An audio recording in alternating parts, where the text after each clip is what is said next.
Finissons maintenant avec les suites géométriques. Une suite géométrique est une suite qui peut être définie telle que mon terme en n plus 1 qui peut s'obtenir en multipliant mon terme en n par un autre réel qu'on appellera là encore la raison d'une suite géométrique.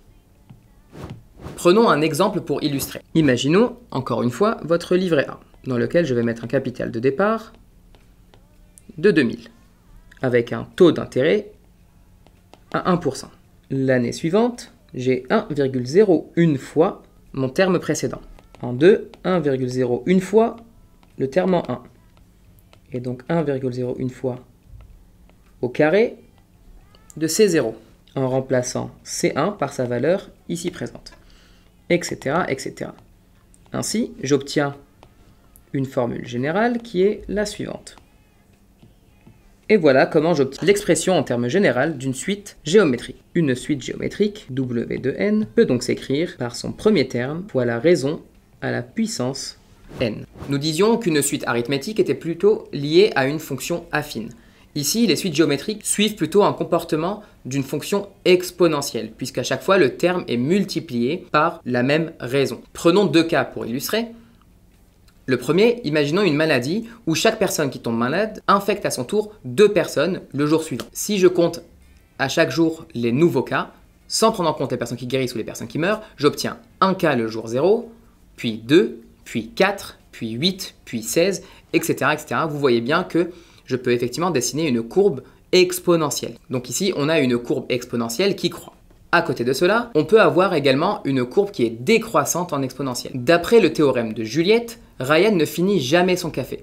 Chaque heure, il ne boit que la moitié de son café. Et donc si j'ai bien 10 centilitres de café au début de la journée, j'en obtiens 5 à l'heure d'après, 2,5 à l'heure suivante, 1,25, etc., etc., etc.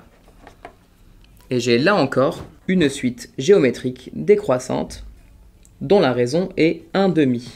C'est le terme 0 divisé par 2 ou tout simplement multiplié par 1/2 à la puissance n. Pour les suites géométriques, contrairement aux suites arithmétiques, le sens de variation ne dépend pas uniquement de la raison, mais dépendra également du premier terme. Pour faire simple, si ma raison est de 1 ou si ma raison est de 0, dans ces deux cas, la suite est tout simplement monotone. Dans le cas où ma raison est supérieure à 1, dans ce cas, cela dépend de U0. Si mon terme initial est positif, alors ma suite UN sera croissante. A l'inverse, si mon terme initial était négatif, donc j'aurais, prenons par exemple, moins 2 et une raison à 2, j'aurai comme premier terme moins 2, le terme suivant U1 sera moins 4, puis j'obtiendrai moins 8, et vous voyez bien que la suite ici est décroissante. Si ma raison est comprise entre 0 et 1, si U0 est supérieur à 0, j'obtiens une suite qui est décroissante, comme le cas fait précédemment. Prenons U0, 10 et une raison à 1/2. J'obtiens 10, puis 5, puis 2,5, puis 1,25, etc. Et si U0 est inférieur à 0, j'obtiens ici une suite qui est croissante. Prenons U0 à moins 10 et la même raison à 1/2. J'obtiendrai moins 10, puis moins 5, puis moins 2,5, etc. Je me rapproche de 0 et donc ma suite est bien croissante. Pour finir, je peux là aussi m'intéresser à la somme des n premiers termes. Déjà, balayons un premier cas qui est facile, c'est si la raison est égale à 1. Tout simplement, les n premiers termes, comme tous les termes sont égaux à U0, j'aurai donc tout simplement la suite des n premiers termes qui serait n plus 1 fois U0.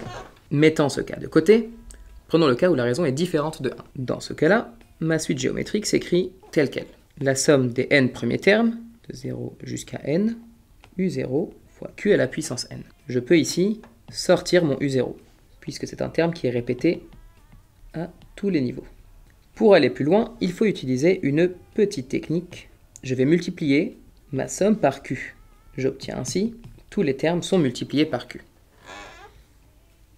Si je m'amuse à déplacer la valeur de ce I, je peux dire que Q fois Sn est la somme de 1 jusqu'à n plus 1 des q à la puissance j.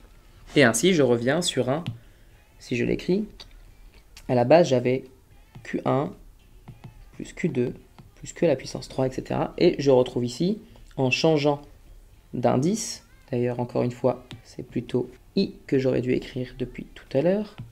En faisant un changement de variable, j'obtiens toujours q à la puissance 1 plus q à la puissance 2, etc. Ainsi, si je fais Sn moins QSN et que je remplace, le Sn, il est en rouge ici. J'obtiens U de 0 à la somme des i qui va de 0 jusqu'à n, des q à la puissance i. QSN, qui est en jaune juste là, s'écrit sous la forme U0, la somme des j ou des i allant de 1 jusqu'à n plus 1, des q à la puissance j. Pour que vous puissiez le voir, je vais vous l'écrire ici. Ici, j'ai q à la puissance 0 plus q à la puissance 1 et le tout jusqu'à q à la puissance n. Ici, j'ai q à la puissance 1 plus q à la puissance 2 plus le tout jusqu'à q à la puissance n plus 1. Donc, si je fais la différence, comme vous pouvez le voir ici en bleu, si je fais la différence entre ces termes, tous les termes devaient disparaître, sauf le premier et le dernier. Ainsi, Sn moins q fois Sn devrait tout simplement être égal à U0 fois q à la puissance 0, ce n'est que 1, moins q à la puissance n plus 1. Si je le réécris au propre, j'obtiens Sn moins q fois Sn qui est égal à U0 fois 1 moins q à la puissance n plus 1. J'ai bientôt fini puisque je retrouve le terme Sn deux fois ici. Je peux ainsi le factoriser.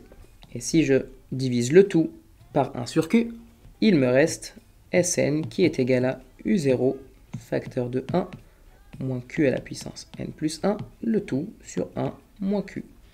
Et voilà, j'ai fini pour les suites géométriques et pour les suites dans leur ensemble. Bien évidemment, regarder une vidéo ne vous dispense pas du tout de vous exercer, bien au contraire. Regarder une vidéo, c'est bien pour découvrir un sujet ou pour réviser un point ou deux, mais il faut absolument aller plus loin. En maths, comme partout d'ailleurs, il n'y a pas de secret, il faut s'exercer. Ciao ciao!